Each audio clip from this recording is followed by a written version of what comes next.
Assalamualaikum warahmatullahi wabarakatuh. Perkenalkan, nama saya Sutiawati dengan NIM C1C018048 dari kelas R009 Akuntansi dengan mata kuliah Akuntansi Syariah. Baiklah, di sini saya akan mempresentasikan hasil dari makalah saya yang berjudul Islam dan Syariah Islam. Yang pertama yaitu makna Islam. Apa itu makna Islam? Dari sisi bahasa, kata Islam berasal dari kata aslama, yuslimu, islaman, yang artinya tunduk dan patuh. Jadi, seorang yang tunduk dan patuh kepada kepala negara secara bahasa bisa dikatakan aslama li raish ad-daulah. Inilah makna generik atau makna bahasa dari kata Islam. Akan tetapi, makna Islam itu sendiri secara terminologi tidak bisa dikatakan sekedar tunduk patuh saja. Secara terminologi, makna Islam digambarkan oleh Nabi Muhammad SAW dalam sabda beliau, Islam adalah bahwasanya engkau bersaksi bahwa sesungguhnya tiada Tuhan selain Allah dan bahwa sesungguhnya Muhammad adalah utusan Allah. Engkau menegakkan sholat, menunaikan zakat, melaksanakan saum Ramadan, dan menunaikan ibadah haji ke Baitullah jika engkau berkemampuan melaksanakannya. Hadis riwayat Muslim. Dasar-dasar ajaran Islam.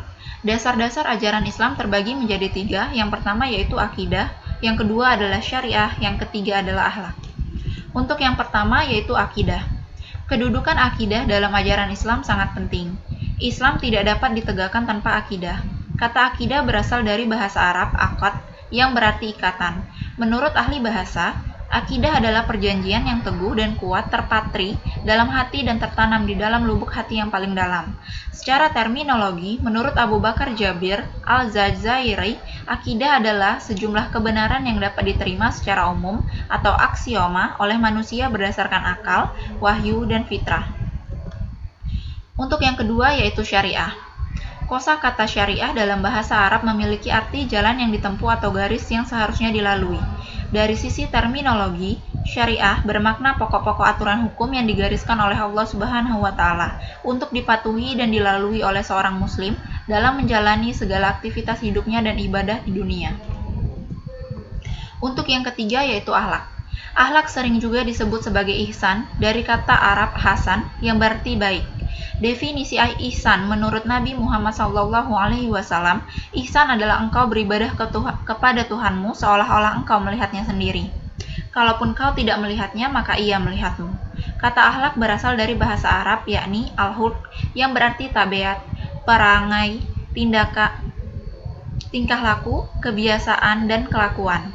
Menurut istilahnya, akhlak merupakan sifat yang tertanam di dalam hati seorang manusia yang bisa mengeluarkan sesuatu dengan senang dan mudah tanpa adanya suatu pemikiran dan paksaan.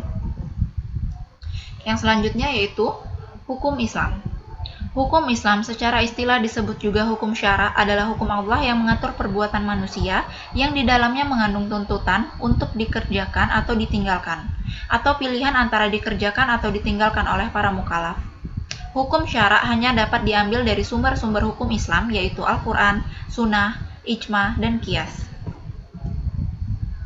Hukum Islam sendiri terbagi menjadi 5 yaitu wajib atau fardu, sunat atau mandub, haram, makruh, dan mubah atau halal.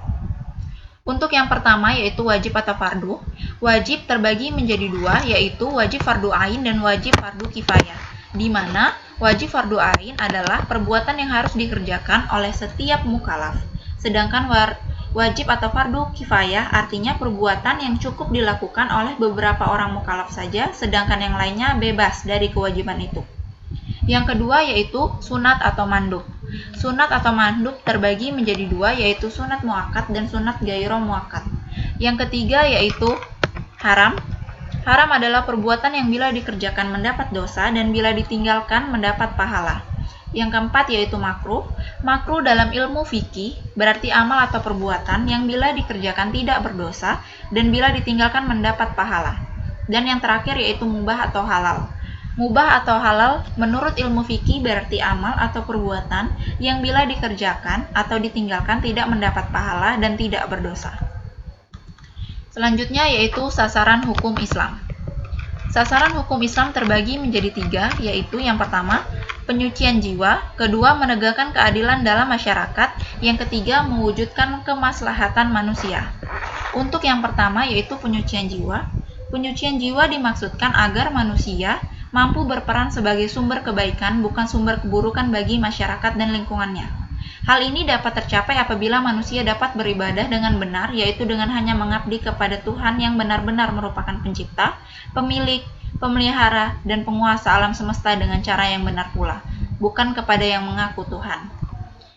Yang kedua yaitu menegakkan keadilan dalam masyarakat. Keadilan di sini meliputi segala bidang kehidupan manusia, termasuk keadilan dari sisi hukum, sisi ekonomi, dan sisi persaksian. Yang ketiga yaitu mewujudkan kemaslahatan manusia. Untuk mencapai tujuan ini diperlukan 5 unsur pokok yang harus dijaga, yaitu yang pertama menjaga agama, yang kedua menjaga jiwa, yang ketiga menjaga akal, yang keempat menjaga keturunan, dan yang terakhir yaitu menjaga harta. Baiklah, demikian presentasi dari saya. Lebih kurangnya saya mohon maaf dan saya tutup dengan wassalamualaikum warahmatullahi wabarakatuh.